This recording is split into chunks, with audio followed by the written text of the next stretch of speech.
Good morning, y'all. This is your man, reALITY. Welcome to Daddy's Right Here Live. Listen, it is a beautiful day here in Riviera Beach, Florida. Right now, it feels like it's about maybe damn near 80 degrees. So the heat is back. Uh, Man, it's a great day to be alive. Another day above ground is always a blessing. So, anywho, last week we were talking about early sexuality.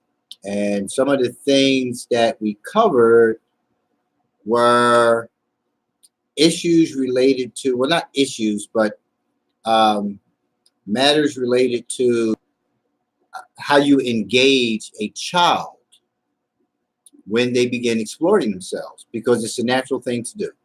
Children are going to explore themselves, and we continue to explore ourselves even as adults. There are some who bloom, for lack of a better term, earlier than others. And then there are some of the late bloomers, some who don't get involved sexually with another person. However, their sexuality is something that's private, and they do, in fact, get involved with themselves.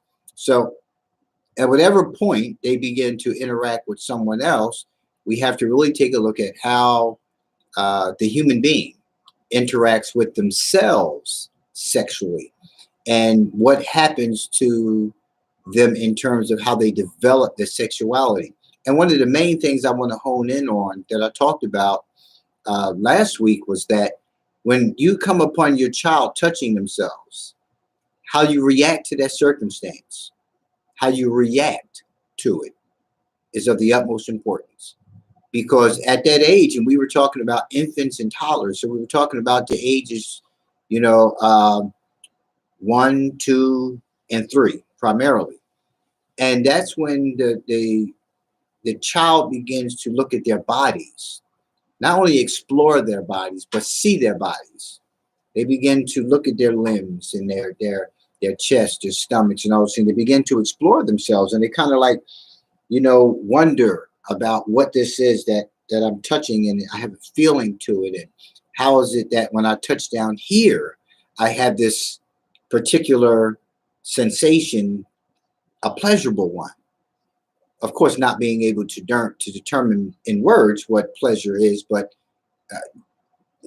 touch yourself and see what you feel from it. And if you don't feel anything from it, then there's a good chance you probably want to see a doctor, because something is wrong.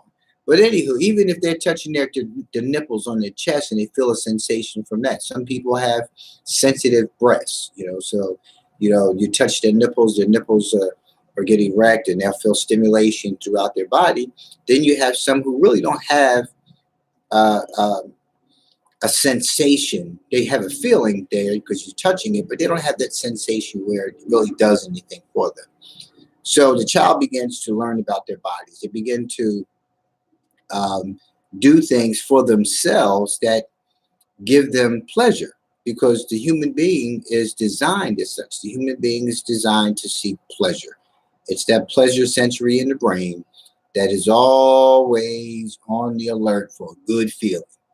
And the other part of that self is the id, that part of the human being that is not contained within the brain, but is part of the self. That id always wants what it wants, when it wants it, and it wants it now. Doesn't care who gets hurt, doesn't care what the cost, the consequences, none of that.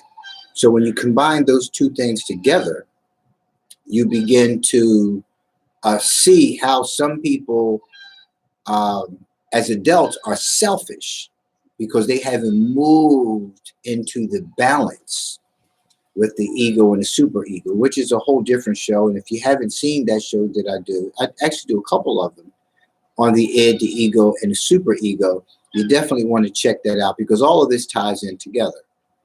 So going back to coming upon the circumstance where you have found your child touching themselves. Little Johnny sitting there, this little thing is sticking up, and he's sitting there just playing away and, just plucking at it and touching it. And, he begins to find some level of comfort in doing such. Doesn't hurt. So he's enjoying it. He's liking the way it feels, but he's also exploring, what is this thing? Sometimes it's really, really, really little. Sometimes it's just little. It gets hard. There's something that happens when the penis gets erect. So when little boys are being changed, that's one of the things that you'll notice. The little thing just standing up, and you wonder why. But that really should tell you how significant our sexuality is in the whole scheme of living for the human being. So when people talk about, we become so sexualized, you see this on TV, that on TV. No, we've always been sexualized. That's part of our nature. Part of our nature is being sexualized. When Eve was created for Adam, that part of her that is within him, that was taken from him to be inside of her, was part of that connect.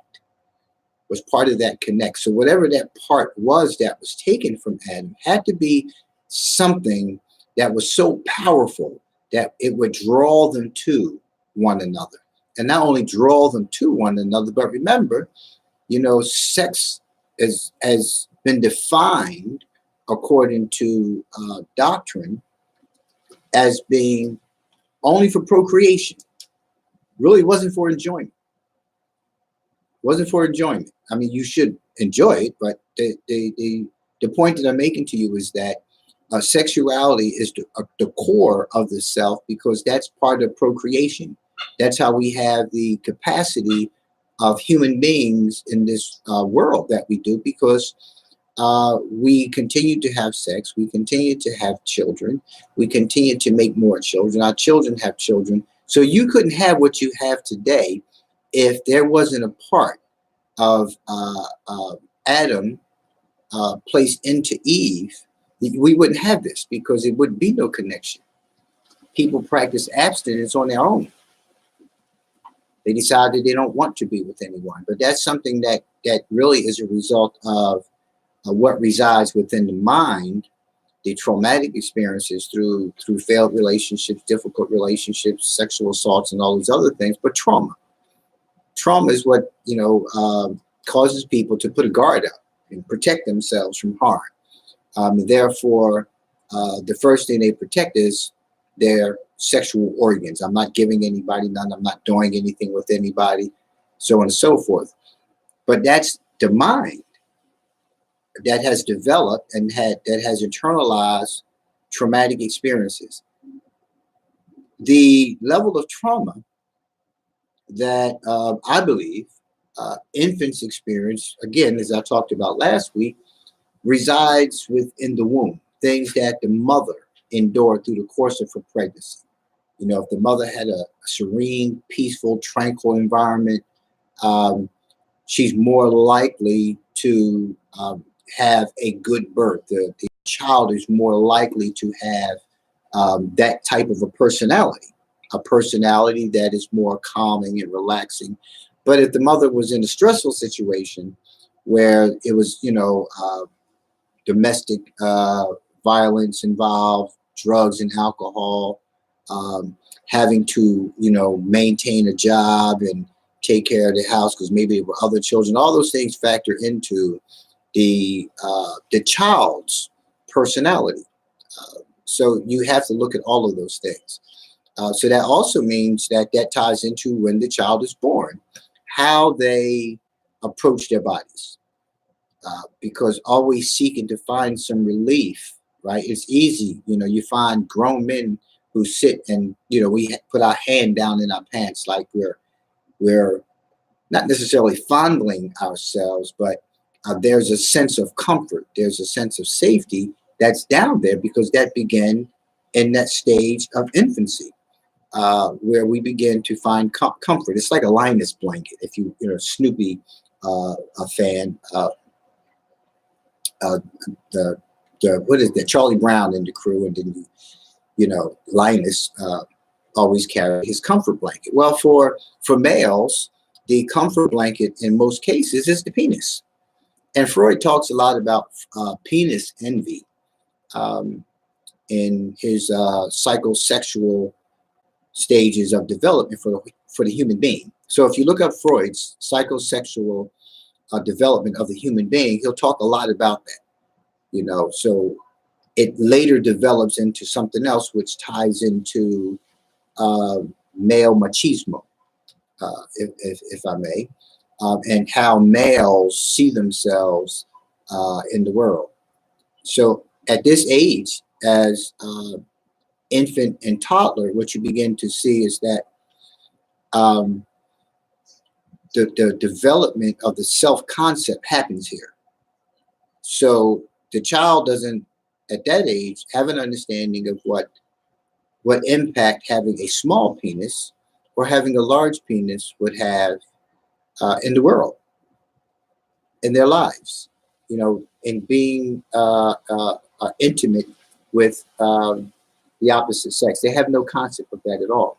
That begins to develop over a period of time. And we're going to start going into the other ages now. So again, I talked about my body, gender awareness. They begin to see the difference between themselves and little girls. And little girls, they begin to see the difference. They also see the difference, again, going back to the size of the penis. His penis looks like this, mine looks like that. How come? They begin to see the similarities. So they're able, at this age, between the ages of 2 or 3, not at 1, but by the age of 2 or 3, a child starts to develop a sense of being male or female, right? They can't use the word male, they can't use the word female, but they know that there's a vast difference between them and a little girl. So they know. So when you look at gender identity, that's when the child begins to form their identity. They begin to form, you know, the identity of who they are. So children at that age are not stupid at all. We're very, listen, as human beings, we're in tune with what's going on. Things happen innately. You know, you ever try to get an infant to walk, a toddler to walk, you grab them up by the hands and you say, come on, come on. And they take a few steps and you let them go and they fall. And sometimes it's frustrating for the parent because they want the child so desperately to walk. And then one day you're in the kitchen and you're preparing some food and you hear something behind you, turn around, little Johnny is walking. That's going to happen with or without you. You don't teach a child to walk. Child walks on their own. You don't need to guide them. When it's time to get up and get down, they're going to get up, they're going to get down. But there are other things that happen for the child. The child is learning about themselves. The child is learning about the world around them. So here we are now. We're at the preschool ages. Those are the ages 3 to 5 years old. So to the article, and again, I want to tell you the article that I'm reading from. It's at kidshealth.org. The title of the article is Understanding Early Sexual Development. So I am on the preschool ages now. So the preschool, ages 3 to 5, going to the article. By preschool, most kids have developed a strong sense of being a boy or a girl and continue to explore their bodies even more purposefully. It's not a good idea to scold them when they touch themselves. This will only prompt a sense of guilt and shame. Just got finished talking about that. What you say, how you react to what's happening, you know, is important. It really is. It's, you know, you don't want a child to feel ashamed of themselves. You don't want them to feel like, oh, that's bad, don't do that. Why not? Why not? Back to the article. Parents may, however, want to explain that even though it feels good, touching should be done in private. This is important. Listen, this is real important because this also ties into good touch, bad touch, right? All these things that we teach children that we think is helpful. But I'm going to talk a little bit about why it can also be hurtful. So it's like a double-edged sword. So it's real important that you're careful of how you address this matter. And you have to address it early. Stop saying you got to wait till your child is of age and wait until they're 12, 13 before you have that conversation. No, This article implies that you need to start teaching at this young age, 2 to 3 years old. You need to start teaching. You need to start guiding. Preschoolers are old enough to understand that some things are not meant to be public. Preschoolers are meant to understand. Think about it. They're also old enough to understand that no one, not even family members or other people they trust, should ever touch them in a way that feels uncomfortable. Now, that's a real hard thing to do when you're trying to establish good touch versus bad touch versus who can touch. And if it's going to be determined by comfort or discomfort, how does that happen? How does a child know that something is uncomfortable when they don't even know what the word uncomfortable means? They don't know what the word comfort means. Because again, if you're not explaining things in a manner and that the child can understand, you're using all of these words. Like you'll say, didn't I tell you to stop? The only thing that that child at that age really understood was stop, because that's all they've heard since they were out of the womb. Stop, stop, stop. Didn't, I don't know what didn't means. I know what I means. I is me, because we do the I me thing with the children. I, me, me, I, me, I. Yeah, see, I get it backwards, and that's why my kids don't know if it's I or if it's me. But small joke. It's real important to understand that it says not even family members or other people they trust. So who can touch me? Who can touch me? If you leave me over Aunt Mary's house, can Aunt Mary touch me? What does Aunt Mary's touch look like? What does Aunt Mary's touch feel like? Because it goes back to feelings. You say that Aunt Mary can't touch me, but Aunt Mary is caring for me. She's babysitting me. She has to wash me. Washing me means what? Touching me. So how does a child from 3 to 5 make the distinction between comfortable versus uncomfortable? Especially if when I've touched myself, I feel pleasure out of it. It's not uncomfortable to me. It's not uncomfortable to me. You telling me it's uncomfortable and me experiencing the discomfort are two different things. So I can't say, well, that's Aunt Mary. It registers in my mind. Aunt Mary is touching me. Don't touch me. You could ask the child, did Aunt Mary touch you? And while you were over there, and the child could say, well, yes, Aunt Mary did. Well, she had to wash me. How did she touch you? Well, she touched me down here. Well, what do you mean? What did she do? Well, she touched me down there. But what did she touch you with? Her finger? Well, she might have been washing the area out. How do you know? Right? Again, this shapes and forms the child's self-concept as well. It shapes it, you know, and then you also force a child in many ways to make a decision to be truthful about touch. Because if it feels good to me, what is the likelihood? What is the likelihood of me telling you, I want to feel? Just think about some of the things that you did as a child, right? Beyond these ages. What some of the things you do today, right? Smell certain scents and get turned on, see certain figures and get turned on, hear certain things, do certain things that just get turned on by it. Right? You're not sitting there telling anybody necessarily that you're turned on by it, but you're turned on by it. How do you know what turns a 3-year-old on? How do you know what turns a 5-year-old on? Oh, you don't even want to think in that capacity of your child being turned on. That's human nature. It's human nature. And I'm going to do a show on this, on sexuality in regards to teens and teen sexuality, because a lot of y'all out there think that you're going to beat a child into abstinence.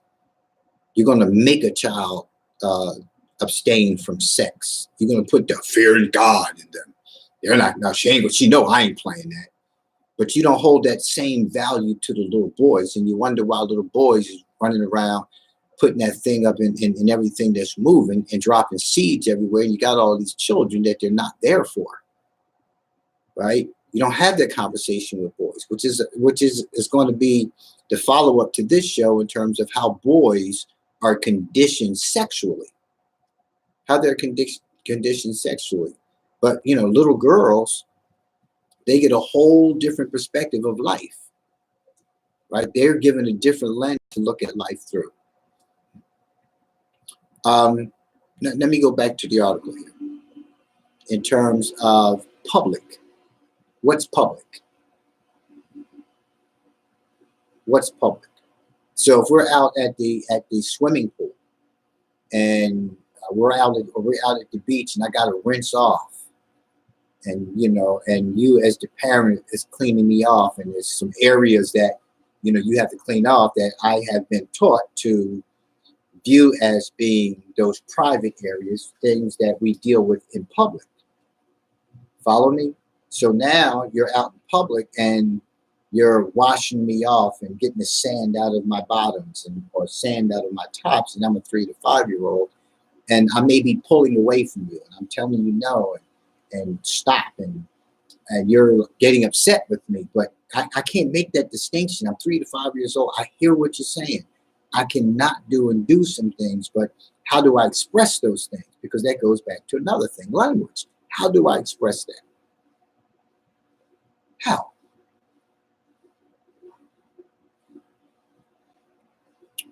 So they can understand that nobody should touch them because you teach them that. That's what the article is in essence saying.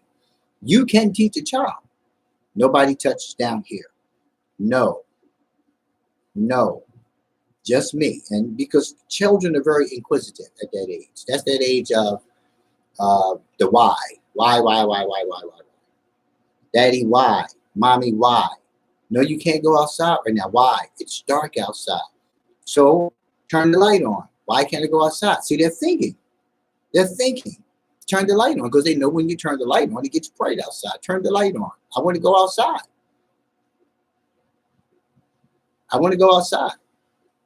So stop playing them short, because they're aware of things. They know things. They're intellectual beyond what you think. Isn't that something? You're intellectual. They're intellectual, but you can't conceptualize what they're thinking and how they see the world. So you start forming and shaping their lens for them, which is taking away their identity already. At a very early age, you start taking away their identity. You start forming and shaping them into who you want them to be, and they become mini me's in so many ways. So back to the article. Your preschooler will continue to learn about important sexual attitude from you, from how you react to people of the opposite sex, to how you feel about nudity. Yeah. If you remember last week, I was talking about how, you know, young children like running around naked. It's a freedom there. Why does that feel so free? Think about it for a minute. Why does it feel so free when you're walking around your house naked? Just think, other than the feeling of when you get off of work, you want to come home, you want to get all that stuff off, right? Because me, I want to get it off. I just want it off of me. I don't want nothing on me, just socks, right? But for women, you got the bra, you got the other things that you may be wearing. You got to get out of that stuff. So you feel free because you've taken all those restrictions off. But there's another freedom that comes along with just getting up and just walking around the house bare ass naked, right? There's another freedom that comes along with that. Remember, that's where a child has been. They've been naked in the womb. They've been living in the womb. They've been having a life in the womb. You can't conceptualize their life unless you do some research, but they have life in the womb. They're doing things in the womb. No, they're not going out running around the yard, any of those things. No, they don't even know what a yard is, but they're living. And there's things happening within them, within their brain, right? The mind is also developed. It's also developed because they start looking around and they start seeing things. And, you know, now that the information begins to go into the mind, signaled by the brain, by the sensories, smell, taste, touch, you know, those things. And, you know, the bad taste is something that the mind will remember. Why is it the mind seems to gather more of the negative than the positive? There's something about that. It's something about how negative events, bad events remain, and the good ones aren't as significant to the mind.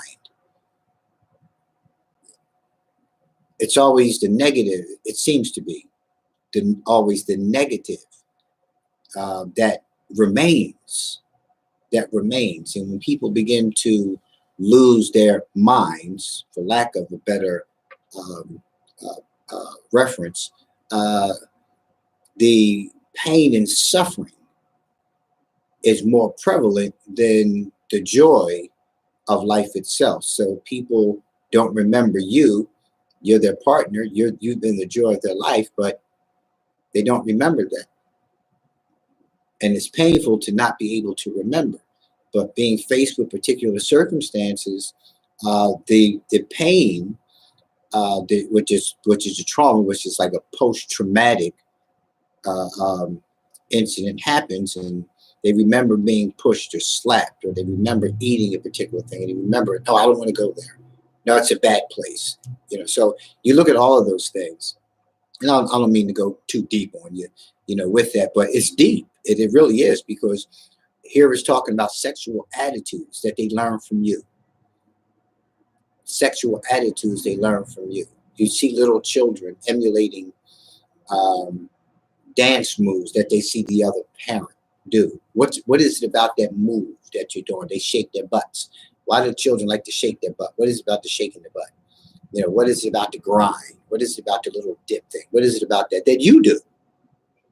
That you do. It feels good. It feels, it's a sexiness to it. They move in their bodies and they feel it's rhythmic. And they hear the music and they begin to rhythmically, you know, lock into the music based on what they see you do. Right? How you dress. You know, if you always walking around the house with just your bra and panties on, you know, they see that you're not dressed in the house. So and when they come into the house, what do they want to be in? Diaper. Why you got this other stuff on me? You don't have that stuff on. I got this T-shirt on. You got these pants. Well, what? You don't have that stuff on.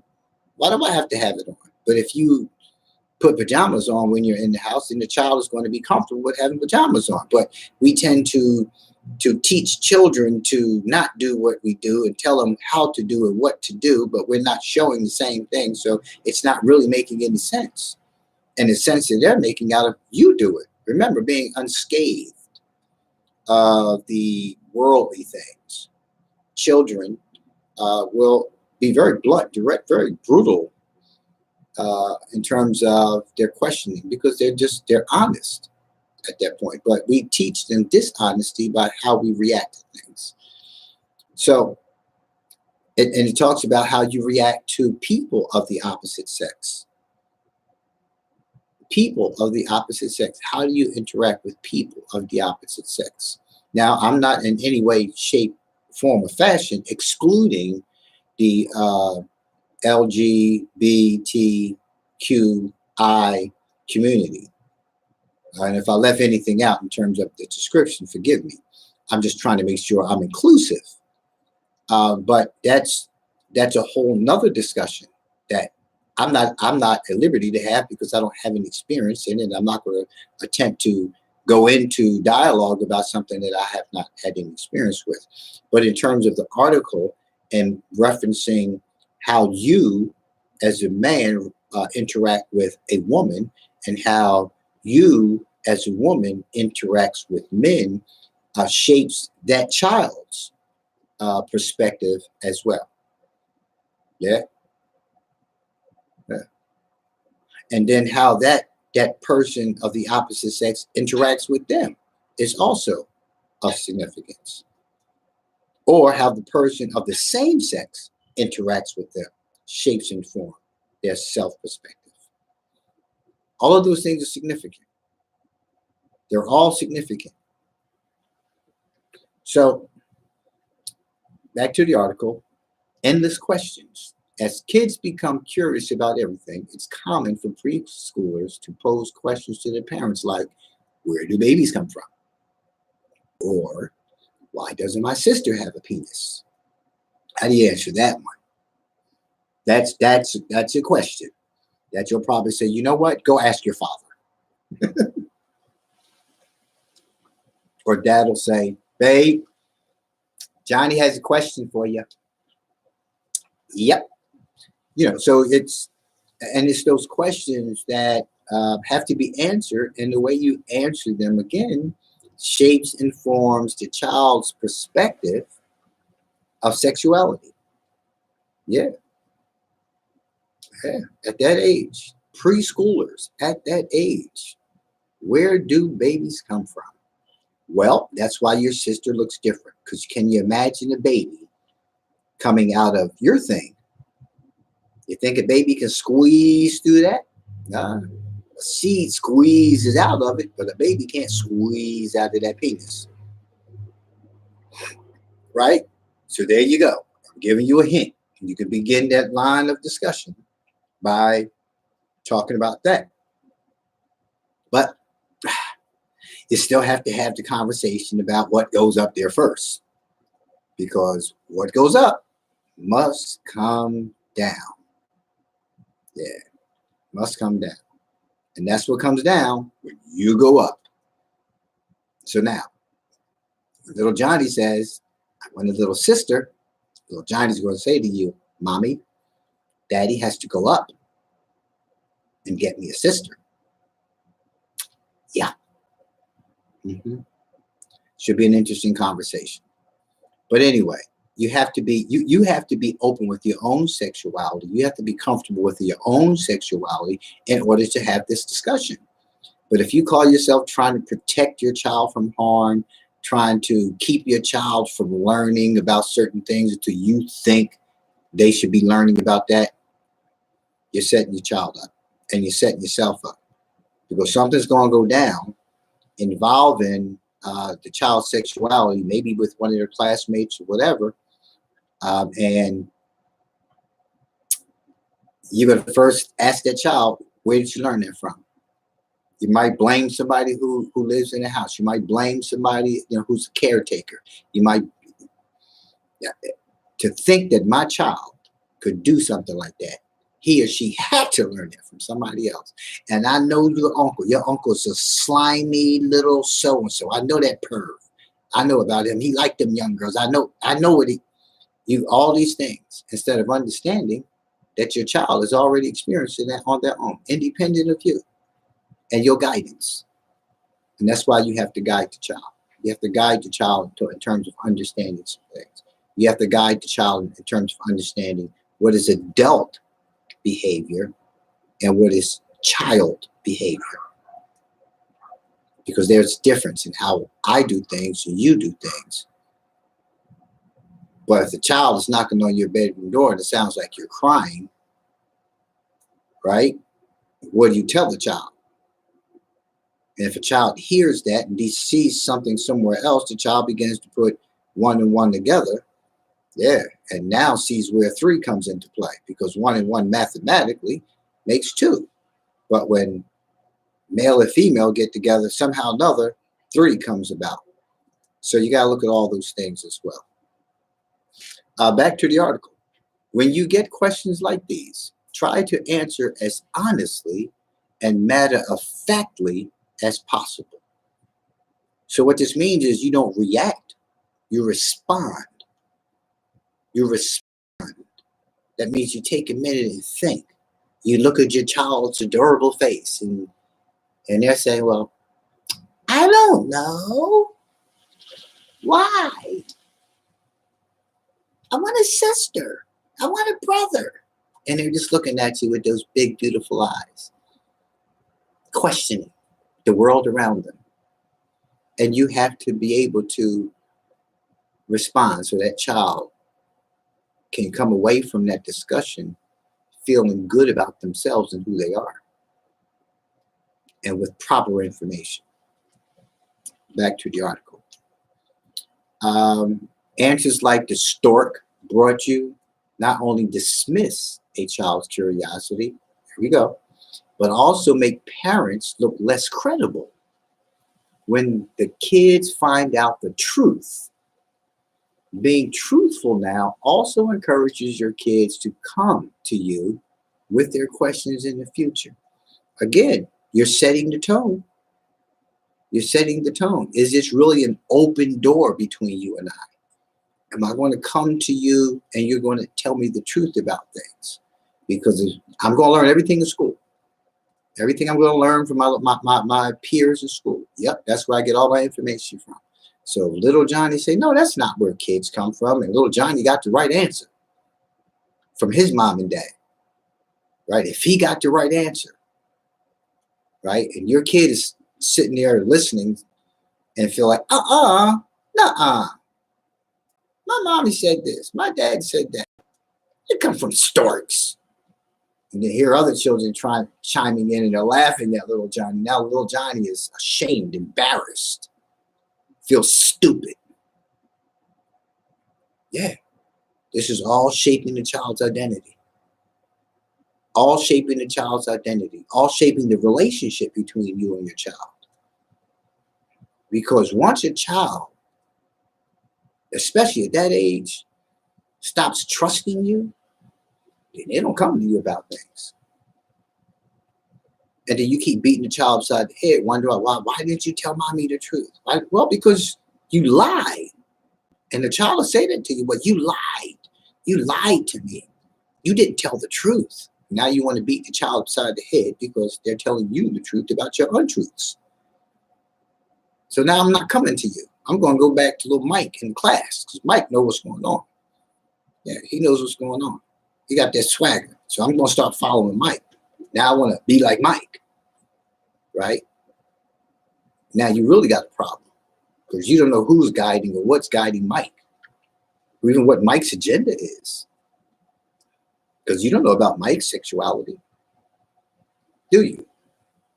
No. Find out exactly what your child wants to know, back to the article, and then answer the specific question. There's no need to go into elaborate detail when it might not be necessary.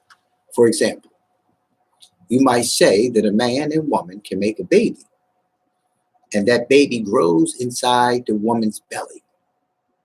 If this satisfies your child, important, if it satisfies your child, you might not need to provide additional information about how the baby is actually made until later.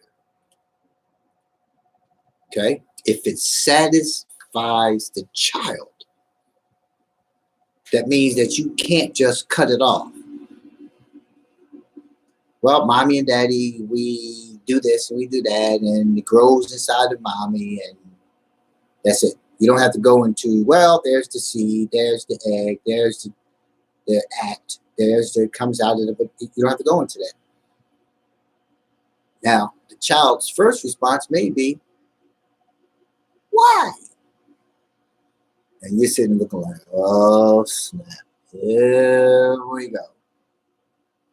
So what you're demonstrating is your own impediments, your own inhibitions about your own about your sexuality. That's what this really turns into. How open are you talking about sex with your partner? How often do people, talk to their partners about how uncomfortable is that? When you're talking to your partner about your desires, your fantasies, your needs, your wants, when you're having sex. Think about it. And it all plays out when you're talking to your child. It begins to really play out. Because how can you talk to your child openly and truthfully and as honestly as you possibly can about sexuality if you're uncomfortable within your own skin about yours? How can you possibly do that? And then that's when the whole stork thing comes into play, because it makes sense to you. Let me give him that, or let me give her that, because that makes sense. It's the easiest thing. But what the hell is a stork? So how does the stork get the baby? Oh, so now here we go. So we got Santa Claus, we got the stork, we got the leprechaun. What else do we have? So now you have this child living in this imaginary world, in this imaginary mind where all these magical things happen. All these magical things happen.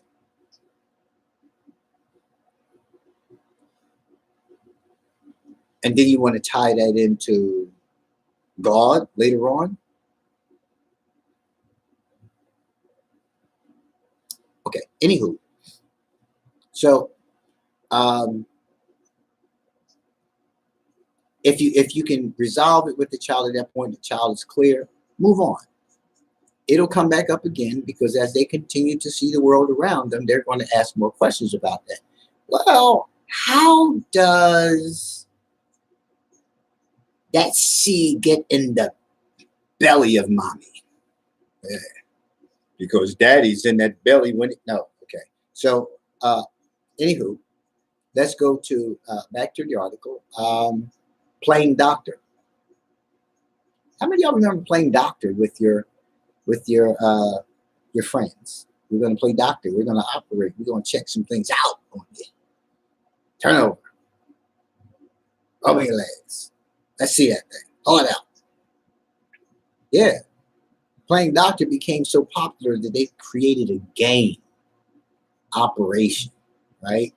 Operation, wasn't about anything other than looking at the body and learning the body. What part did you always want to take out first? Huh? But playing doctor, we'll go to the article. At this stage, kids tend to be curious not only about their own bodies, but about others too. If you find your preschooler playing doctor with another child around the same age, because we're still talking 3 to 5, it's important not to overreact. And, this article stresses this all the way through about not overreacting, about appropriate ways of talking about sexuality with your child. It stresses that all the way through this article. To them, it's just an innocent game. It's just an innocent game. Of course, if an older child or adult is involved, your concern would be legitimate, right? So if you got a bunch of 3 and 5-year-olds sitting around, playing doctor, and, Miss Mary decides that she's going to sit down and play with them, right? We got a problem. Miss Mary is the caretaker. She's the one you leave the children with, and they were playing a game. Playing a game. And Miss Mary want to play too. So you don't know that Miss Mary is a pedophile. Oh yeah, I like me some little ones. Let's play. Yeah, they playing doctor. They sure are. I'll show you mine. Show me yours. Yep, that's what it looks like. It's going to look like that in a few years. Yeah, and that's what it feels like. Yeah, when you start being with the little girl, this is what it's going to feel like. Yeah. So you got to look at all these things. Calmly, to the article, ask your child to get dressed and distract him or her with a toy or a game. You may want to take this as a clue that your child is curious about the body and facilitate learning about it in some other way, like a children's book on a subject that's geared to preschoolers. And again, this is another critical area, because we want to ride on what we think is best for the child, and we want to give a child bad information, right? Bad information, untruths about their sexuality, and they later find out otherwise. Get them a book. because there's plenty of books out there, right? Get them a book. Don't go online and get a book, something that's there, something that they can keep, that they can hold, that they can refer to, that they continue to learn. So that question is not going to come up once. That question is going to continue to come up.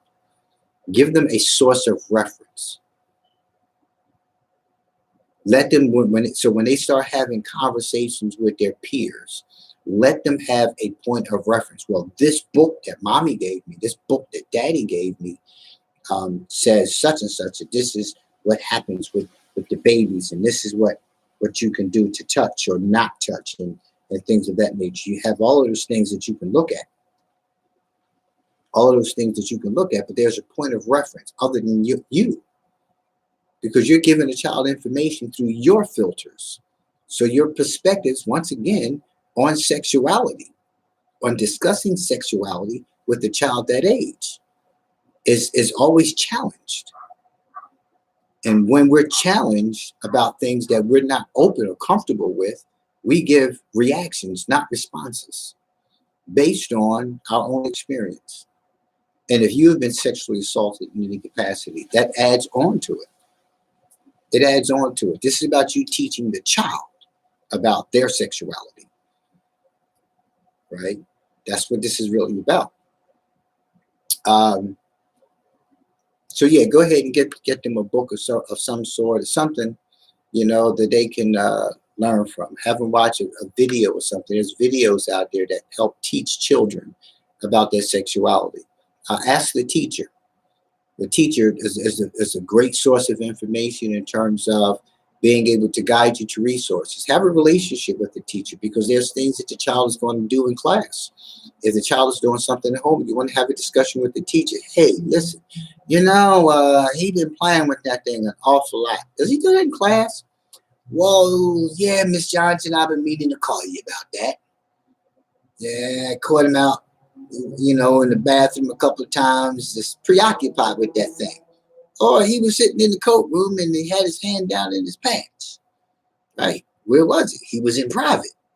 It wasn't public, because that's what you taught him, the difference between public and private behavior. So he was in the coat room. So I always find him in the coat room. When I find him in the coat room, he got that thing out and he just gone it down with it. I've been meaning to call you, but because no other kids were involved, I didn't, and I just talked to him. And, oh, you talked to him. Yeah, well, what did you tell him? Well, here's a book for you, Miss Johnson. You can take this book. And because this is what I used, I talked to him, about this book. And, I kept him away from other kids while we had to talk, and he understood. So here's the book. You can borrow the book and bring it back. So, it's really important to understand those kind of things, because we don't know everything. We can't handle every situation. We can't. And sometimes when we call ourselves handling it, we're actually causing more harm. Preschool boyfriends and girlfriends. Oh yeah, mommy, I got a girlfriend. And I love her. Because remember, in the early part of this article, right, it talked about touch. It talked about how a child develops a sense of love through touch. Right? That's the most important thing that you can give a child at that young age. And you want to continue to give them too, but at that young age, touch is important. Hugging, kissing, cuddling. When you're sitting on the sofa watching TV, the child will cuddle up next to you with their book, read their book on sexuality. Right? They want to lay on you. They always want to be up under you. They want hugs. They want to go to school and hug. They want kisses. They love those things. So touch begins to be love. Be love. That's what a touch is, love. What kind of touch? Right? Am I uncomfortable because somebody is touching me with a soft hand? They're touching me gently. Is that making me uncomfortable? No. I'm giving you a hug and a kiss. This is behavior that you have to look at. I give you a hug. Hi, Johnny, how you doing? Right? oh, I just love you. And we tend to touch children in ways that are really not appropriate sometimes. Like you pick them up, you grab them, you got your hand on their bottom, and you're not really seeking to feel their bottom, but that's, it's like they're a child. I'm not pedophile. I'm just, you understand what I'm saying? So I look at all those things. What is uncomfortable? You can define uncomfortable. I can't. Uncomfortable hurts. Does it hurt? No, it doesn't hurt. So why is it bad? What makes it bad? So some parents of preschoolers are alarmed when they hear their kids talk about a boyfriend or girlfriend. If your youngster says this, remember that kids don't attach the same meanings. Again, going back to how you talk to them, they don't attach the same meanings to the word that adults do. As adults do. Most experts agree that it's best to react to this kind of news in a neutral way. That means being objective. Being objective. Oh, okay. All right. So, did you like that? You can't say what made you do that, because a child's going to say, I don't know. But you have to be gentle in your approach, because you have to encourage the child to begin to think about why they did it. If they saw it somewhere, don't start grilling them, because now you're going from a subjective perspective, because now you're forming a judgment of somebody did it in front of you. You saw somebody do it, not thinking that it's natural. It's natural, right? So it says don't encourage the behavior, but don't express concern. It didn't say don't be concerned. It says don't express concern. So again, your facial expressions, the child knows whether mommy and daddy are angry, whether they're happy, whether they're sad. Children know that. You ever have your child come up to you and say, honey, you okay? Daddy's angry. Yeah. How did he know that? How did he know that? So when you get alarmed by a child's conduct, by a child's question, by a child's statement, you get alarmed. Child withdraws. Oh, I'm not telling you no more. Last time I told you I had a boyfriend, you just snapped. You're too young to have a boyfriend. Again, from a 3-year-old, from a 3 to 5-year-old, a 6-year-old's perspective, remember, I recognized the difference. I was attracted to that person, whether it's a girl or boy. We developed friendships at different ages for a variety of reasons. We have people every day. That's my BFF. What does that mean? Best friends. I want to, trying to be a little diplomatic, politically correct. But you understand what I'm saying? What does BFF mean? How do we become homies? How do we become road dogs? But then we get taught so much in society that, you can't have certain relationships, with the opposite sex, because there are implications there. There's something's going on between us, but we're friends. So a lot of males do not have relationships with females without being sexually involved, and vice versa, right? But does that make us not friends? Because people, say, okay, well, we're friends, so we're not going to do such and such, which is why there's probably so many conflicts and controversies and negative consequences in relationships, because people don't become friends. We're married. We're together as a couple. You should be my best friend. We're supposed to be that, right? But we're not in so many ways, because you got a BFF outside of me. You can't say, well, that's my BFF too, and I talk about different things with that person. We should be able to talk about any and everything, really. And people don't see it from that perspective. And that's why we continue to go in and out of relationships. That's why we continue to have all these difficulties, because we're not friends. We're not friends. Um, well, so, okay, so what time? What really? Oh, we are at the hour. Well, I owe you one more minute because I was a couple minutes late. So next week when we come back, we're going to go into elementary school ages 6 to 10. Yeah, this is when the start. This is when the stuff starts, right? Stuff has already been developing in those preschool years. It's already been starting. I got an idea now. I know what I like. Yeah, I know what I like. I know what I'm going after, and this is how it's going to go down, right? So just something to think about. Listen, as always, I'm so thankful for your continued support. For any new supporters, who have subscribed to my Severely YouTube educational station, thank you so much. Please share this information. Please take the time, watch some of these videos. In the home, you watch it yourself, but it's great conversation that you can have from some of these topics. Well, from all of the topics. I say it confidently, not arrogantly, but there's so much that you can do in teaching your family right in your home, right in your own home. You can have discussions about sexuality, about relationship development, about healing, about trauma, about how parental separation impacts the whole family.